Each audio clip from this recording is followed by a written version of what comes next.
What's going on, ladies and gentlemen? It is iBearDog back once again with another video for Paladins. This time it's going to be Bomb King with his pumpkin skin, his jack-o'-lantern, grumpy bomb, and poppy seeds, and just throwing pumpkins all around.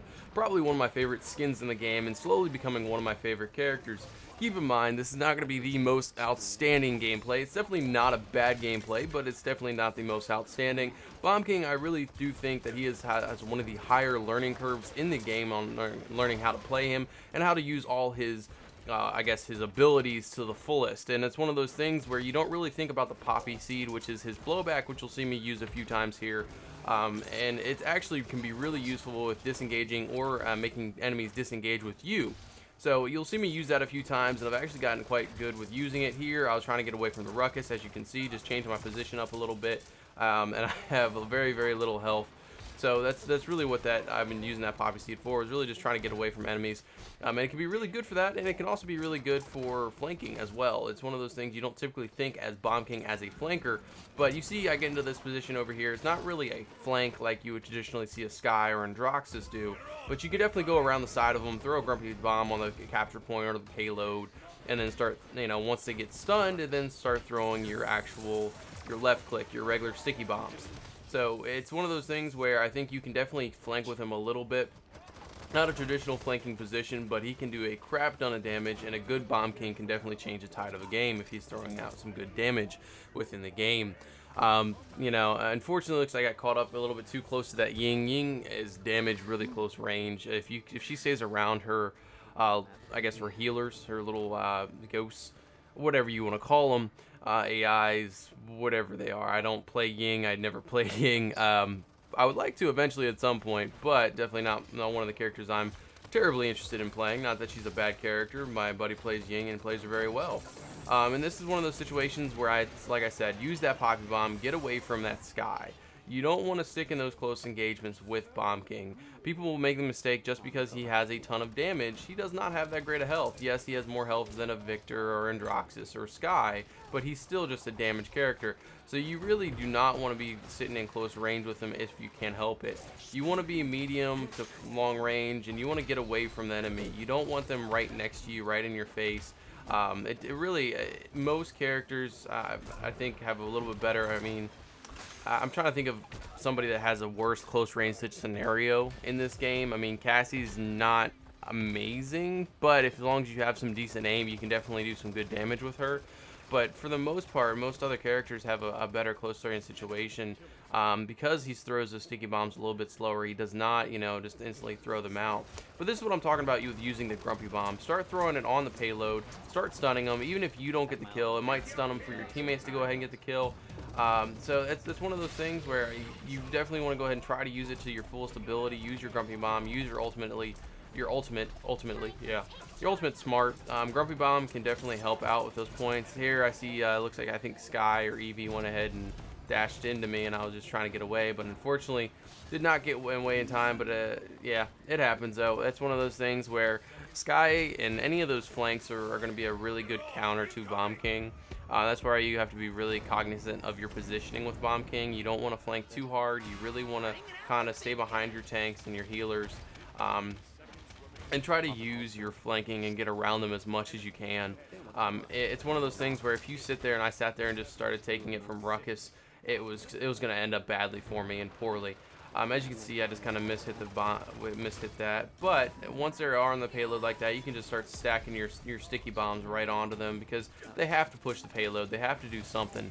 They're not going to be able to just sit there and not go by the grumpy bomb, and that's especially when they're pushing it this close to the spot over here. It is a really good position here, and you see me just kill myself with that poppy bomb, but the defense was successful, so that's all that counts. I'll take it. I'm not sure if I ended up getting that Sky there, but as long as we can get the defense, that's what matters. I stacked into, I believe Wrecker was one of the ones. It looks like Kronos and Wrecker.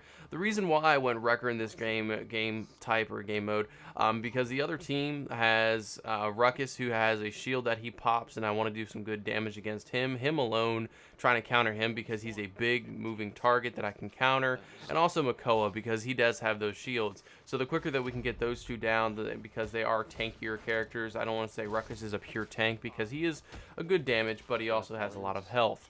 and a lot of sustain. So it's one of those things where if I can go ahead and help bring those down, it can be a help to be a good counter to those characters. And that's my main purpose as Bomb King, and that's what I decided to do. The reason I got Kronos, the more I can throw up my Poppy Bomb, the more I can throw up my Grumpy Bombs, the more effective that I'll be, because the more times I can throw that on the capture point and or the payload, the more time or the less time I should say that the enemy is going to be able to be on there. So early on when I'm playing this map at least, or any other map in general, I try to throw my Grumpy Bomb right on the bomb point, because generally the tanks and or even a barrack or whoever else may try to get onto the point right away. In this case, they don't have a barrack, but their Makoa and their Ruckus may try to get on the point right away. So my main objective really is to start throwing that Grumpy Bomb and getting in their face and being obnoxious with the Grumpy Bomb as much as I can, to prevent them from getting on the point as much as possible. And this is what I'm talking about with Ruckus and Makoa and having their shield. And I can still throw my Grumpy Bomb on there, and it doesn't look like he was able to go ahead and stop it. And it looks like Sky, like I said, you want to not be in her range, but she was such low health, she realizes that she done messed up and should not have been next to me. And I was like, I'll just throw a sticky bomb right on your face, and you'll like it. Oh yeah. No, I'm sorry, that was really creepy. But yes, that's one thing he can be really useful for, is a Grumpy Bomb. And in close range situation, he can hold his own occasionally. I don't want to say he's, like I said, I don't think he's the best close range situation at all by any means. But if you can hit a few choice sticky bombs or hit a Poppy Bomb and get away, and then start throwing your sticky bombs again, I think you'll be in a decent position, really. And it looks like this Ying, I'm just playing Ring Around the Rosie over here with her, just waiting for my teammate. And I was like, you know what, screw it. I'm just going to go for that Makoa. But unfortunately, I think he pops his ult here, and I just go up in the air. I'm like, yep, I don't want anything to do with Makoa's ult over here. I'm just going to go straight up in the air. Unfortunately, yep, I was able to get away from that. Yeah, the Poppy Bomb in those situations where somebody's charging you, somebody's in close range, that's one of the big tips that I can give with using Bomb King. Also, knowing that you don't just throw your sticky bombs on the ground. It's one of those things where just throwing them on the ground is not going to really help you in the end. If you're really wanting to throw them at the people on the ground, they do less damage. You can throw them directly into a shield, which does 900 damage base, which is nice. If you stack into aggression and or have wrecker, it does even more damage, so it brings it down. So I really highly recommend try to get some good aim with him and try to actually stick it on the people. On top of that, when they do that number and they go back into their own team, it's going to end up hurting their teammates, because that's splash damage. You can get some good splash damage if they're running back to their team or anything like that. So if they're grouped up, you can definitely do some really good damage here.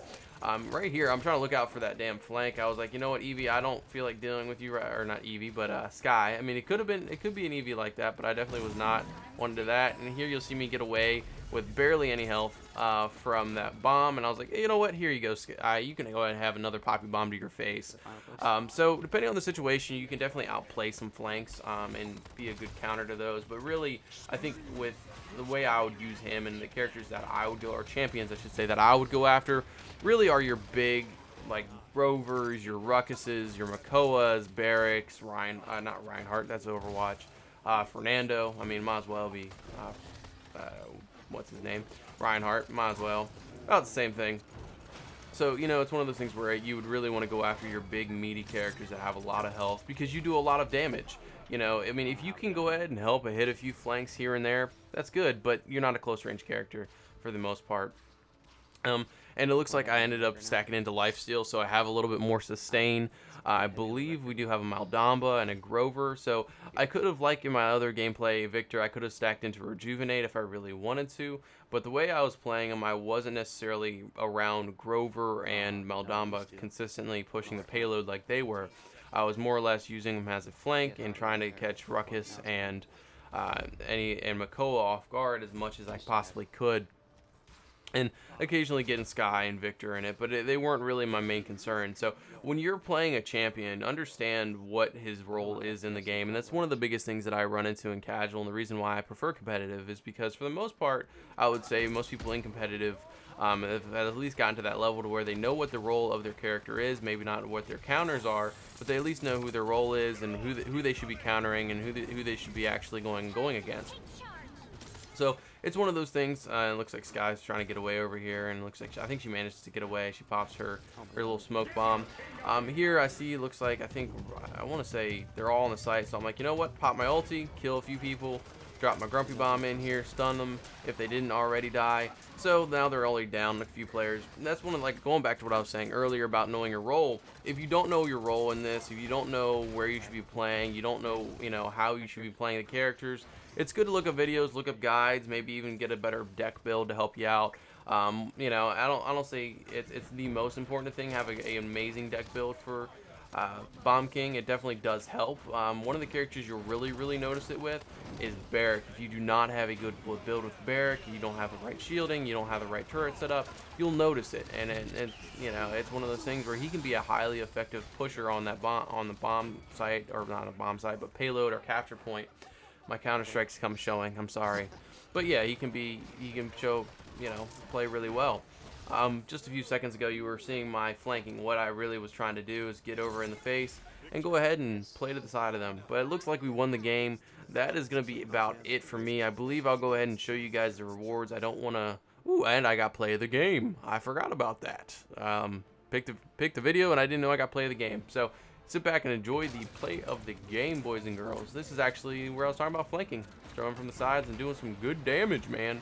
But either way, one of those things where if you can go ahead and play your role and play it well, I think you'll do way better off if you learn how to play the characters, show you my rewards. But peace out and see you next time.